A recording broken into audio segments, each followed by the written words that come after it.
रोहित, मैं तुझे पहले ही बता रही हूँ कि 1 लाख का इंतजाम कर ले। कम से कम इतने का भार तो तुझे मेरी बेटी की शादी में देना ही पड़ेगा। मुझे भी तो ससुराल में अपनी इज्जत देखनी है। सीमा ने अपने भाई से मुंह बनाकर कहा। तो भाई बहन का चेहरा देखते रह गया। लेकिन भाभी प्रिया तो बहुत जोर से गुस्सा आया और वह बोली, दीदी, आप भी कैसी बातें कर रही हो? 1 लाख कोई हवा तो होते नहीं है जो पेट से तोड़कर ले आएंगे। अरे, जितना हमसे होगा उतना करने की कोशिश करेंगे। सीमा अपनी भाभी की यह बात सुनकर तुनक गई और बोली, मेरी जेठानी की लड़की की शादी में उसके मामा ने सोने चांदी की चीज दी थी। अरे, मैं तो कपड़े मिठाई समेत तुमसे 1 लाख मांग रही हूँ। अब तो प्रिया का गुस्सा और भी बढ़ गया। दीदी, किसी से हमारी तुलना करने की जरूरत नहीं है। इसके बाद तो सीमा बुरी तरह आग बबूला हो गई। फिर प्रिया ने जो किया उसे ननद देखती रह गई। पूरी कहानी जानने के लिए वीडियो को पूरा देखें और हमारे चैनल को सब्सक्राइब जरूर करें। अभी अभी रोहित अपनी बहन से फोन पर बात कर रहा था और प्रिया आते जाते बार बार देख रही थी। उसे लग रहा था कि कोई तो गंभीर बात है। जो रोहित का चेहरा उतरा हुआ है। फोन कटने के बाद रोहित ने प्रिया को आवाज लगाई, अरे प्रिया, यहाँ आओ, जरूरी बात करनी है। प्रिया जल्दी से रोहित के पास आई और बोली, क्या हुआ?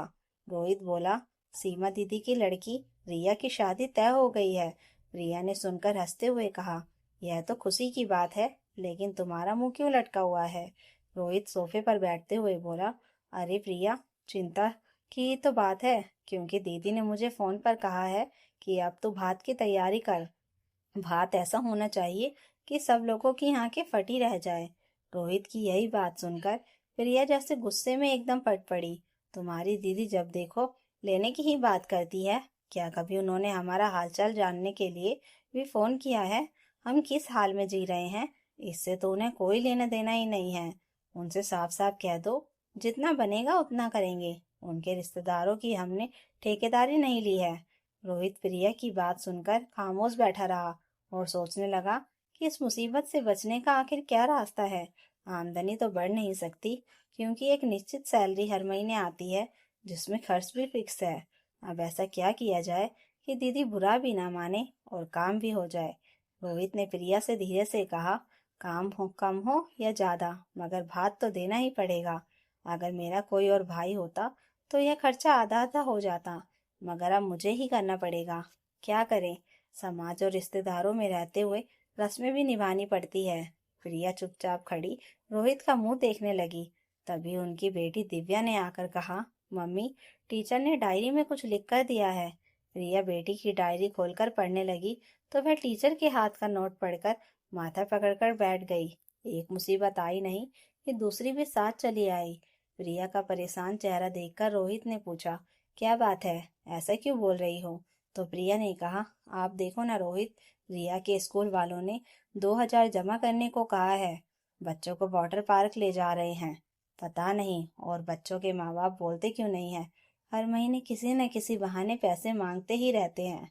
रोहित ने प्रिया का हाथ पकड़कर कहा, अरे तुम चिंता क्यों करती हो, मैं संभाल लूंगा। लेकिन बच्चे को जानने से रोकना नहीं चाहिए, क्योंकि इस तरह से बच्चा बहुत कुछ सीखता है। बचपन में हमारी माँ ने हमें स्कूल की ट्रिप पर जाने नहीं दिया था, क्योंकि पैसे नहीं होते थे। लेकिन मैं जानता हूँ कि उस वक्त ना जाने का एहसास कैसा होता है। मैं अपनी बेटे की इच्छा जरूर पूरी करूंगा, और यही तो उम्र है वाटर पार्क जाने की। कहकर रोहित ने खुश होते हुए बेटी को गोद में उठा लिया। मगर प्रिया के दिमाग में अभी अपनी ननद की बात गूंज रही थी कि पता नहीं अब उसकी ननद कौन सी डिमांड कर बैठेगी। रोहित अपनी बेटी के साथ खेलने लगा और प्रिया रसोई में काम करने चली गई।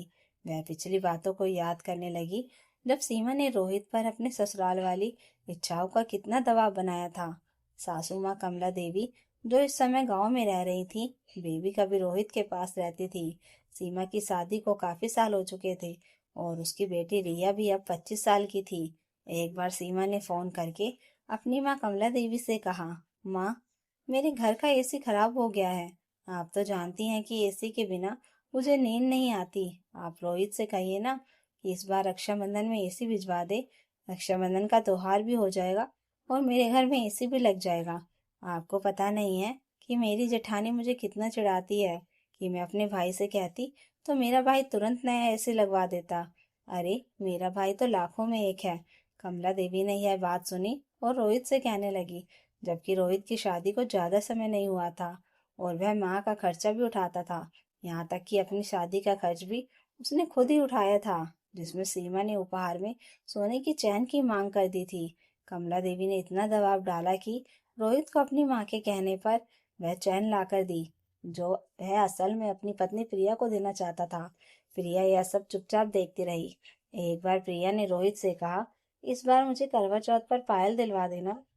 एक दुकान पर बहुत सुंदर पायल देखी है। रोहित ने मुस्कुराते हुए कहा, अरे महंगी है तो क्या हुआ, मेरी पत्नी से ज्यादा सुंदर तो नहीं हो सकती। अगले दिन जब वे दोनों ज्वेलर्स के पास जाने लगे तो कमला देवी ने रोककर कहा, अरे कहाँ जा रहे हो? क्या इतना जोरू का गुलाम हो गया है कि बताकर भी नहीं जा सकता? रोहित ने कहा, माँ बताने ही तो जा रहा था, प्रिया को पायल पसंद आई है, वही लेने जा रहे हैं। यह सुनते ही कमला देवी का मुंह बन गया। अरे करवा चौथ पर बहन को भी तो शगुन भेजना होता है, उसके तो किसी को याद ही नहीं है, सिर्फ पत्नी के आगे पीछे घूमता रहता है। अब जा रहा है तो एक जोड़ी पायल उसके लिए भी ले आना, और वैसे ही लाना जैसी बहू ने अपने लिए पसंद की है।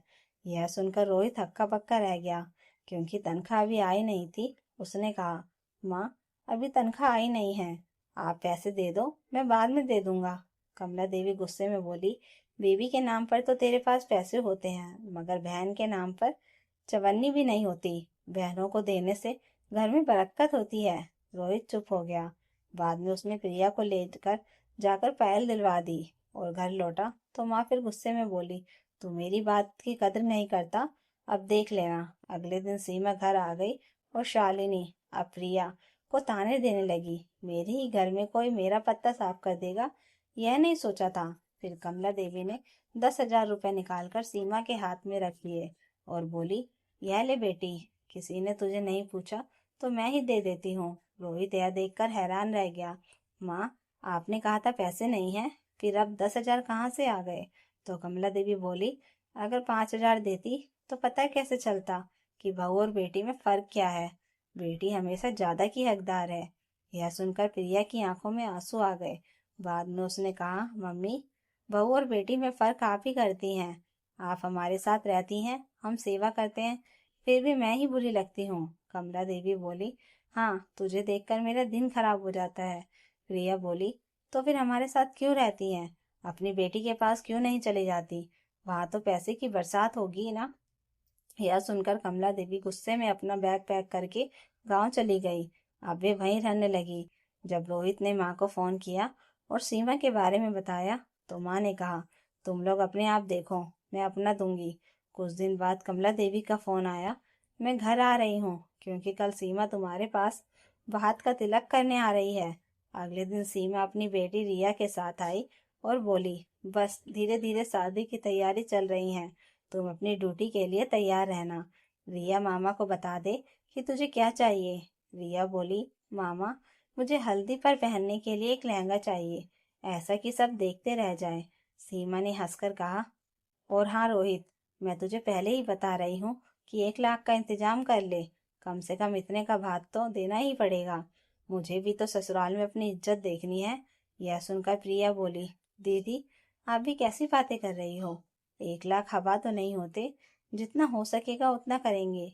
सीमा बोली, मेरी जेठानी की लड़की की शादी में उसके मामा ने सोने चांदी की चीज दी थी, मैं तो कपड़े मिठाई समेत सिर्फ 1 लाख मांग रही हूँ। प्रिया बोली, दीदी दूसरों से तुलना मत कीजिए। सीमा बौखला गई, मेरी भी ससुराल में इज्जत है, अगर तुमसे कम बात गया तो मेरी जेठानी ताने मारेगी।